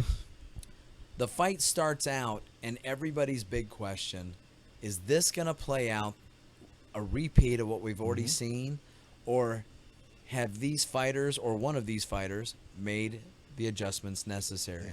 Somebody from this podcast kind of correctly predicted this. I wonder who it was. My I wonder friend who it Christian was. nailed it. Christian. One of these things are And not like the Even other. Peasy listened to the podcast because, yeah, he's not here tonight. But he's like, he put on there. I know he's like Christian, you nailed that. Good job. Christian, do a follow-up. What was it that you called, and how did you call it? Go. Right. Well, what I called was that Conor McGregor and Nate Diaz were going to go all 5 rounds. Conor was going to talk all his trash, saying, "Oh, I'll stalk him down, I'll beat him down, I'll KO him." And in reality, all he was going to do was go in there, play a safe game, a dangerous safe game, where if you still get hit, it hurts. Yep. ease up around rounds 3 or 4, and then come back strong as he possibly can in round 5, win by decision. Close, but a decision nonetheless. Yeah. It's so funny. I remember you saying that. I said, "There's no way this is going fine." I was right there with you on that. I had no idea. Now, what did shock me was when Diaz got floored Yeah. twice in the first round. I did not see that coming. Yeah. I did not either. In fact, I was pulling for Diaz. I wanted Diaz to win. And when I saw that, my heart dropped. I was like, uh-oh. Because I can't stand listening to Conor talk about he's the king, the best ever. It's so far over the top, makes me sick. And when Nate got dropped, I was like, come on, man. Come on. Get back in there. Come on. Who are you pulling for? I was pulling for Diaz. Diaz. Don't get me wrong. Kyler, who are you pulling for? Pulling for him. I ain't gonna go for the little Irishman. Dude, I knew that was a... Stockton. Dude, this is I my don't- Atlanta-Stockton connection I right don't here. like either one of them, so there you go. You weren't pulling one way or the No, other? I don't like either one of them. So it was I just like, all good beat for the you crap because out you were of just each other. happy. Go. You're just doing this podcast for us. No, I love this fight, but I was just like, I don't care who wins. Just have Oh, a good I gotcha. fight. But, you calling a trilogy before the fight, I was like, well, I guess I already know who's going to win. All right, let's talk about round one. Not only was there a, he got dropped a couple of times, but the big game changer was pacing Leg kicks. and attacks. The Leg type of attack. kicks galore. The leg kicks. Exactly. If you actually notice this time, when Conor struck with his left hand, in the first fight, and I watched this on Inside the Octagon, he put everything in his body, leaned in, Yep. could not block or move out of a counter coming his way. He got slapped multiple times actually doing that. And Diaz brothers, it's not hard to cut him. I'm honestly get someone that's 15 years old, teach him some boxing, they'll probably cut him. They have soft skin. All Yeah. that scar tissue, too. Yeah. It's Thick just- skulls, soft skin. Vanderlei used to be I like remember that. the Irish hand grenade. Oh, Marcus. Yeah, you touch him on the eyebrow, Oh, and it would blood. just flow. Just like that. So There's a process, an operation they go to remove the scar tissue, and it can change your appearance even, because it can be extensive. It doesn't have to be, but it can be. And I remember when Vanderlei got it. Remember when they removed all the scar tissue? He didn't even Yeah. look like the same person. Yeah, he looked like a different dude. But Oh, yeah. it helped. Yeah. So, All right, so round leg one. kicks, big change. Mm-hmm. I could not believe, not that they were so effective, but that at this point Nate wouldn't even check them at least half of the time. True. And the reason I say that is I know he knows how to check it. Yep. And I know that's not the game they push in their gym for their camp, their team. But let me tell you, one of the biggest things that I believe you have to be ready for is not just perfecting your game, but be ready for the game, which is a well-balanced, kind of approach. True. I mean, his leg looked like hamburger afterwards. But here's the thing. After the also- first round. After the first round. But here's the thing also. If you looked at Conor's leg kicks, they didn't look natural for him either. And he said it also. He's like, I don't throw leg kicks. He threw 20 in this fight, too. Yeah, he was kind of overextending himself and kind of looked like he was trying to dip his toes in the water is Yeah, almost what I saw. But the thing about it is, if nothing else, it threw off Nate's game. Yep. It definitely threw off his rhythm. And the thing is, even though I agree, the leg kicks did not look like, because some of his kicks are good. I mean, he's got a lot in his arsenal for kicks that are decent. But that leg kick to me didn't look like one of his more highly developed one. But your evidence is right in that leg. That leg was a hamburger. I mean, I'm like this, dude. Even if you don't have really stout leg kicks, you get 20 of them, you're not going to want to put a lot of weight We're on going to that do something leg. on it. Yeah. But it didn't really seem to phase Diaz That's as what much, blew though. my He mind. tough, dude. Because the I mean, he because just- 5 whole rounds are still going in there I getting mean, his after face it. looks like hamburger. His leg looks like hamburger, and he just right on going. That's what happens when you be out there or banging it out with Joe Schilling. Yeah. Dude. You mean to tell me that guy ain't dropping kicks on him like that? Let me tell you, right? Joe Schilling is for real. Yeah. Oh, man. He's like one of the best in the world right now. Yeah. That's who Hoyce used to prep when he was up there getting ready for Ken Shamrock with that fight top of the year. Schilling's one of his training partners. Yeah. And then one thing that blew my mind, the lack of ground we've seen from McGregor and just the unfathomable amount of knowledge Diaz has on the ground could not get him to the ground. Oh, I did not understand And that. this is one I'm thing with ya. I I'm say with ya. so much. They're black belts, and then they are black belts. The Diaz brothers, they are top-notch black belts on the ground. which made me even more surprised that if he wanted to push the game to the ground, that he could not get it there. Yeah, he said in post fight, he bruised rib and like something happened to his knee in practice. Yep. And he's like, we have video of it. I'm not making an excuse. I show up to fight when I need to fight. Yeah. But flat out, bruised ribs. I'm telling you now, when you try and breathe with that, it doesn't happen easily. Yeah. That's one of the most miserable injuries. Nothing you can do is easy. He said at one point though, if I really wanted to the ground, I could have taken it there, but I just never did. And I'm like, I don't think that's true. No, I don't either. And in fact, because I mean, he can be so dominant on the ground. well, look at him. Literally, the last time Connor checked out, he was tired, and he knew if I don't take this shot and get into that deep water, I'm gonna get knocked out. Yeah, when you see someone dive at your feet, you know they're done. They're done. So first round, 100% easy, dissected. I give to Connor. That's hands down. I mean, did anybody here give that a 10-8? Yeah, I gave that for the double knockdown. Mm-hmm. 2 knockdowns, and also the amount of punches that Diaz landed on McGregor, like 2? Okay. Maybe 3, maybe ineffective on all cases. Got counted on most of them.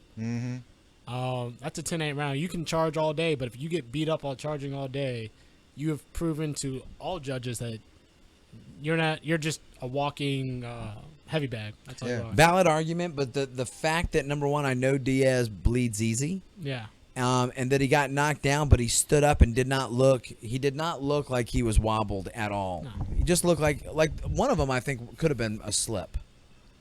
I know the third one. The third one was definitely. Third one was come play the ground game. Come on. Yeah. But I don't know, because it's kind of like if you shoot for a takedown and the guy just instantly gets back up. I mean, do you really give him the takedown? I mean, he didn't really control it. He didn't damage him. Good question. Yep.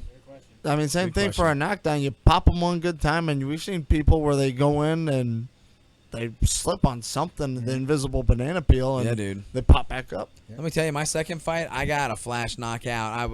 My lights were out for a complete full count of 1. And then I was completely 100% back, not hurt, not headached, not rattled. If anything, like, I'm going to kill you. Yeah, and unfortunately, you can't really explain it to someone. You got to experience it. You got to feel it. And I was completely unconscious for one full, like. It's almost like a whole body brain fart. It's just like somebody pushed the pause button on your world and go, bloop. And you go, bloop, you're back. So. Christian, I know you don't have a lot of time left. I really do not. Second round. Yeah. Second round, yet again, gave it to McGregor only because majority of the round he showed, 1, the pressure, 2, that knockdown as well, and 3, Diaz came back. So we are going to say that pressure factored into how you would call that round number 2. The second round. And I agree, you could probably argue that was there. Why do you think McGregor all of a sudden looked unplugged? He looked like he got tired inexplainably. I thought it was about to happen again. Yeah, I did too. Yeah. And I didn't see it coming. He did not look like he was pressing a fast pace. He was metered out. It was slower. It was methodical. He wasn't killing everything. But he looked like he shut down. For a good moment. And you're like, wait a minute. And I hate to say this because I don't believe this. I don't want people to say, no. There was a part of me as like, if this goes out this way, this is fixed. Because that doesn't make sense. That looks like a script we're following now. Oh yeah. Yeah. Like, so anyways, I didn't know if you guys had seen anything that said, yeah, that's why he got tired. The leg kicks took more out of him. I think he honestly, I think he got hit by Diaz at one point. Like, he was a little tired because you're still hitting someone with what you got. You're still moving around because he had to keep moving because Diaz will always press, and then he had to press back. And I think what happened, Diaz hit him. You think he got smacked? I think he got hit, and I think it all personally, I think it all hit McGregor at once. Like, it's gonna happen again. Everything I've been training for, I'm gonna be ashamed. I think it all just hit him at that one moment when Diaz hit him again, and it was a clean hit. Yep. And I think it all, and if you've ever had an adrenaline dump ever in your life, you feel like you are sinking in sand, and that's the worst. You just like have all this energy, then you're running in quicksand. You got nothing. That is awful. Yep. Yeah, I know. Can't pick your Me arms personally too. Someone just starts wailing on you, rock on a rope. You forget to breathe. You forget your breathing timing. Oh, Yeah, And day all, one basics it that all you just know. goes to hell in a handbasket, and you can't get your win back to you for nothing. Yep. Let me ask you this: do you think that happened so late in the fight that Connor still won the round? Yeah, Yeah. I do too. Because I thought it was after the first two, it was 2 rounds to 1. Absolutely. But I didn't have 10-8 in the first. I had 10-9. I had a 10-9 too. I didn't have a 10-8. And I gave the second round to Connor too, because even though he came back, it was too late in the round to give him the full round. You Yeah. can't. I think a minute 30 left in the round when Diaz came back with everything he was doing. Yeah. But I did give it 2 rounds to him, and the next 2 rounds to me was all Diaz. Yep. Diaz put that pressure, that storm pressure of, I'm going to lean on you. You're not going to take me down because you know what's going to happen. Mm-hmm. And I'm going to start throwing punches until you can't move. And it was at that point where he was mentally even potentially trying to keep from breaking Connor by doing that reset. Run to the other side of the cage and do that. And let me tell you something.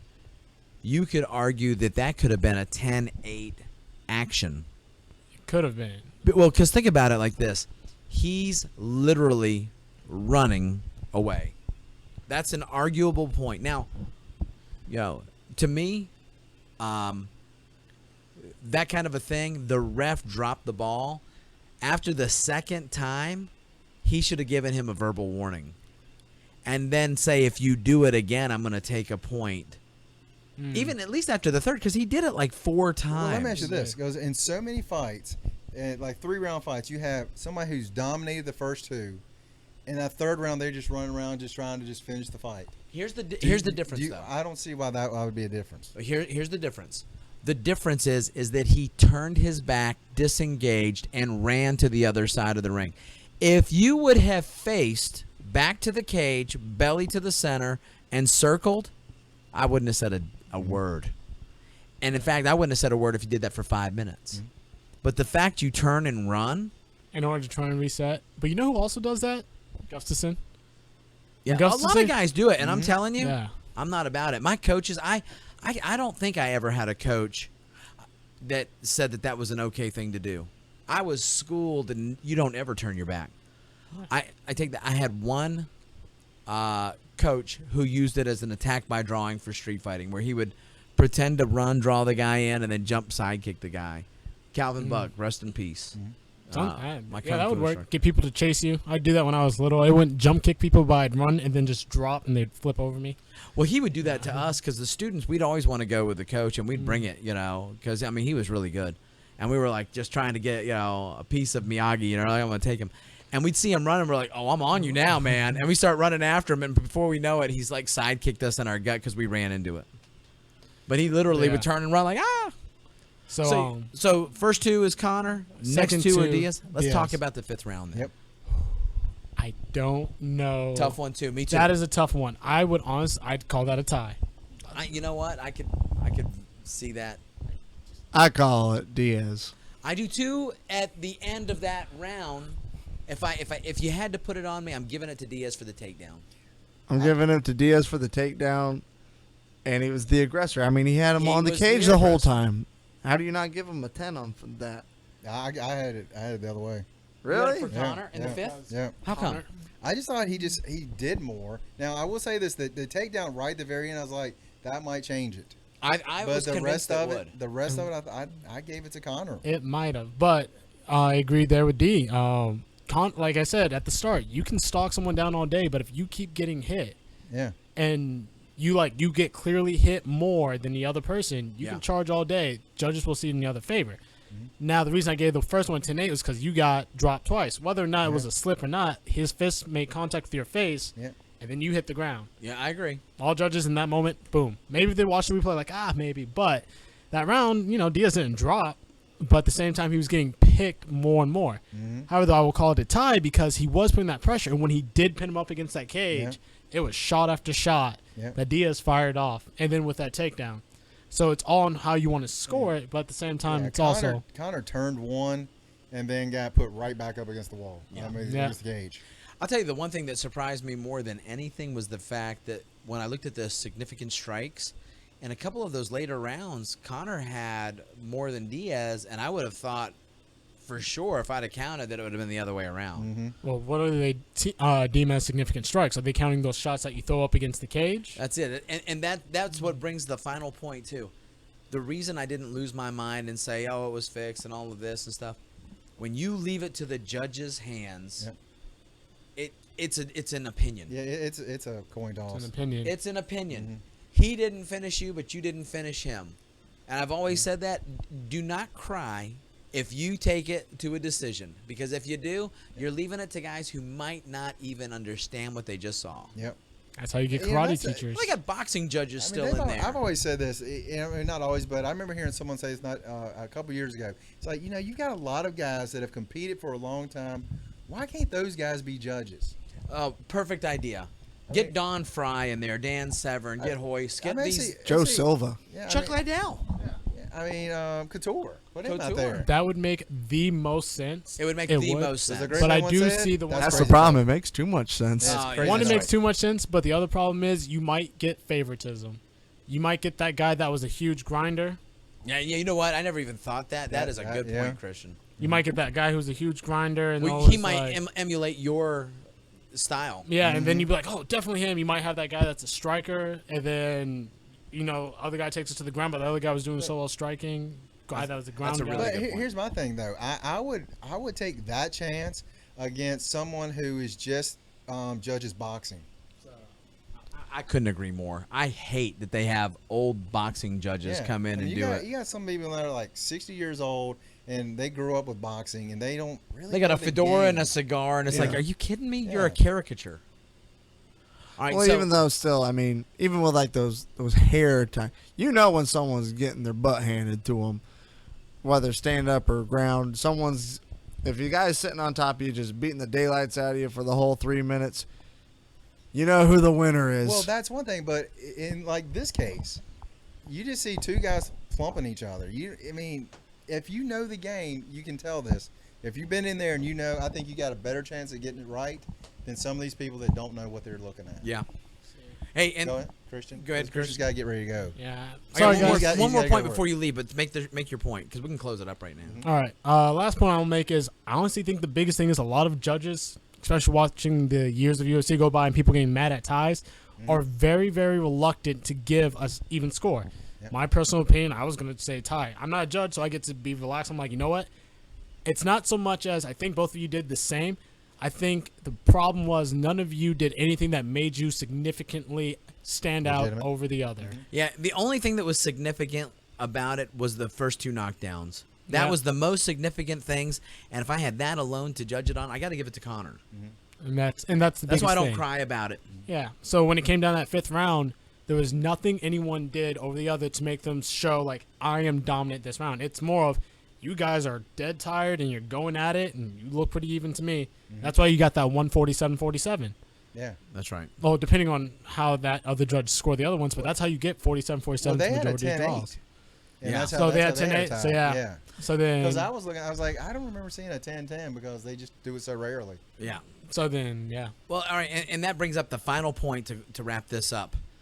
It couldn't have worked out in a financial, situation better than it has worked out right now because you've set up a trilogy, which is going to be one of the biggest money makers of all time. All right, because it's the rubber match, for the bragging rights. If Conor would have lost this, his mojo would have been permanently tainted. The gravy train that the UFC was kind of attached to is going to be over. A lot of people, and I don't believe this, a lot of people belly aching about the decision, saying it was fixed so they can have the trilogy. What are your thoughts? Nate said that too. But you got to go, man. Well, what do you got? You're going to go, man.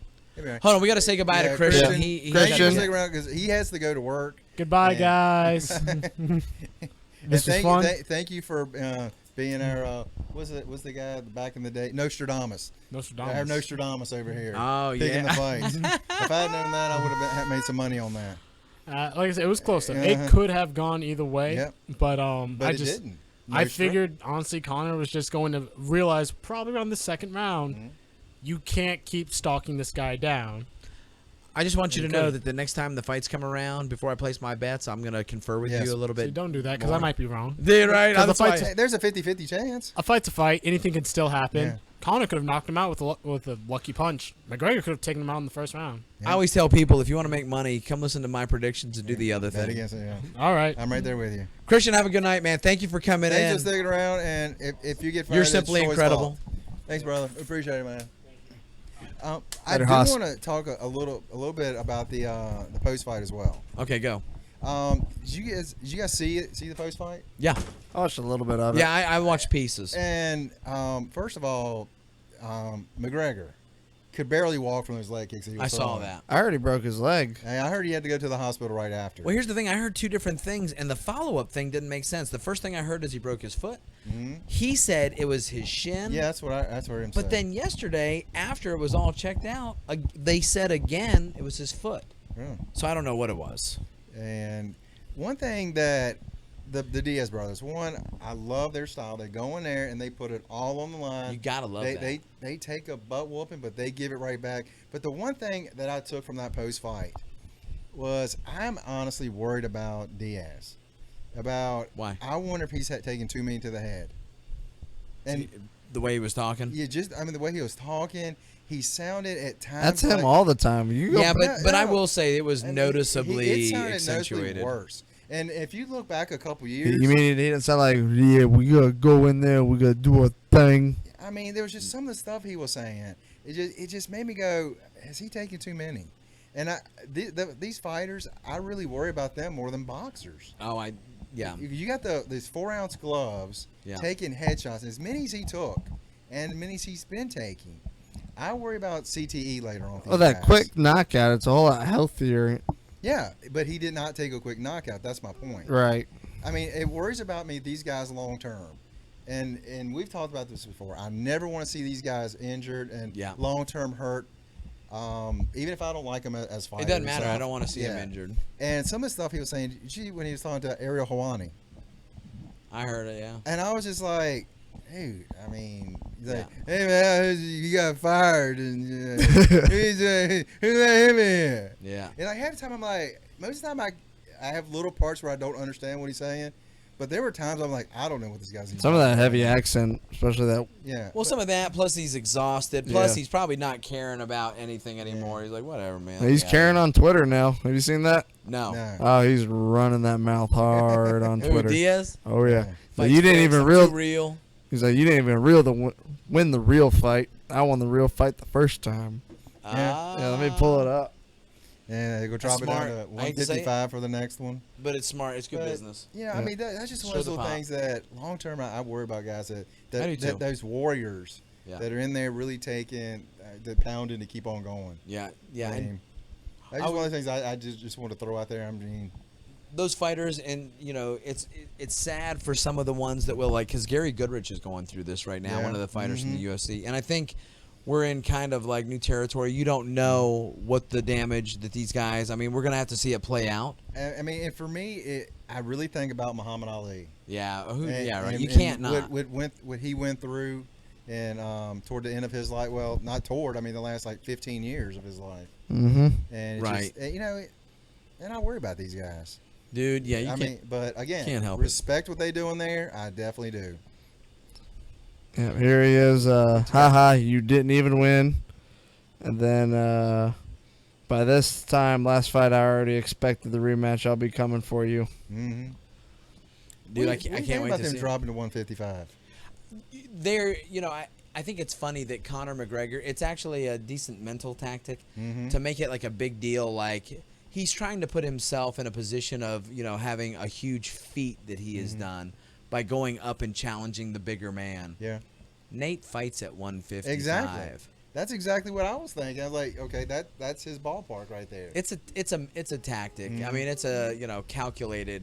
I don't know how much longer he can keep that 145 belt because I mean, I he's a big guy for that weight to me, division. they just need to find a new champion.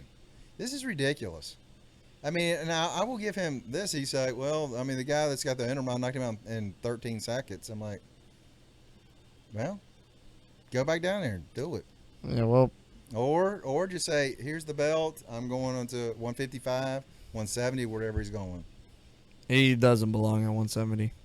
No, I totally agree with that. 155 is, I think, a safe spot for him, but then he's Mhm. just going to be another face in the crowd. Yeah, Because Could it's be. most competitive division in there. yeah. Yeah, What do you I guys agree. think about the money difference, the payout? Because Connor got a lot more, didn't he? No, he got- didn't actually. I think he I thought I heard Connor he got 3 Uh-huh. million, Nate got 2. and Nate got 2. I mean, to me, that's pretty significant, seeing as how someone won the first fight. Well, yeah, but that's the only reason that Nate was even in the millions, because on that first one, I don't think he even cleared that. Yeah. Mm-mm. Well, I It mean, was that all- one I can almost see because Connor was the name. Yeah, But in the second one, I'm like, I knocked the name off. Why am I getting paid less? I think that was exactly what Nate would have you hear out of his mouth, dude. Mhm. And I agree with you. I totally agree with him on this one. In fact, I think that And- would have sent a little, like Christian was calling it, being the parent. Mm-hmm. That's how you straighten Connor out. Yeah. You know. And then the next one, if man, to me, Nate should be getting paid equal. And he said straight up, he's like, I don't really want to fight anybody. If I can fight him, that's who I want to fight. Yeah. Well, he's smart. You know why? Yeah. Because he knows Mhm. that one makes me another 2 million. Yeah, The other ones at make least. me what, To me- 500,000. To me, it's Yeah. at least 2. And you know why that's smart? Mhm. Look at Holly Holm. You know what she Yeah. lost? $10 million. She lost a ton. She went and fought Man. Misha Tate and didn't win. And Poor Holly. and a fight with Ronda would have been a $10 million payday with back end money. Who's the headline of 203? I know it's CM Shoot. Punk and probably getting knocked out. Why'd you have to ask me? Isn't? Oh, it's Stipe and Overeem Yeah. Stipe. Yeah, that's right. Oh, Your man. That's my guy, Stipe. Ren and from Stipe. Cleveland. Yeah, I hope he wins. Over Ren and Stipe. Brandon Stipe. Go Stipe. I hope and, he wins too. I can't stand Overeem. And you guys said you didn't watch the CM Punk little documentaries they're running. No. He No. looks terrible. I love it. I mean, he literally looks like a guy that started MMA in 2015. Well, who's that boxer that tried making the transition to fight Randy Couture? You remember that fight back in the day? But did he really try to make a transition? Tony. It was James Tony. Yeah, James Toney. He But came did he in. try to do that, or he just like, I'm gonna box him and win? no, I think he was thinking he wanted to compete in the UFC. Really? And that was kind of Was he his. like 50 when he did that? Yeah. Yeah, he was old. Yeah. He had no more paydays left. He Yeah. knew that if he was a circus act, he at least had a payday. Yeah, I guess that's true, but I don't know. But so 203's coming up. I'm looking for the headline fight, and I'll watch it to see what Punk does. But I don't think it's gonna be much at all. It's gonna When be. is that? Like in it's a another draw. month? Yeah, it's gonna be a drawing for people because it's. Oh, dude, I'm watching it, Yeah. and I never watch him. They got us hook, line, and sinker. D. Huh? What do we gotta do? Go watch Bellator? Yeah, right. Yeah, I mean, I think Bellator's actually trying to change. For me, Bellator used to be guys way past their prime and way before their prime, and then they're trying to get some guys almost in their prime, Yeah. like Benson and I love it. A couple Rory. other guys. Rory, huh? I tell you what, if Rory announces money that is better, I'm going to tell you, you could see at least a mini exodus. Yeah.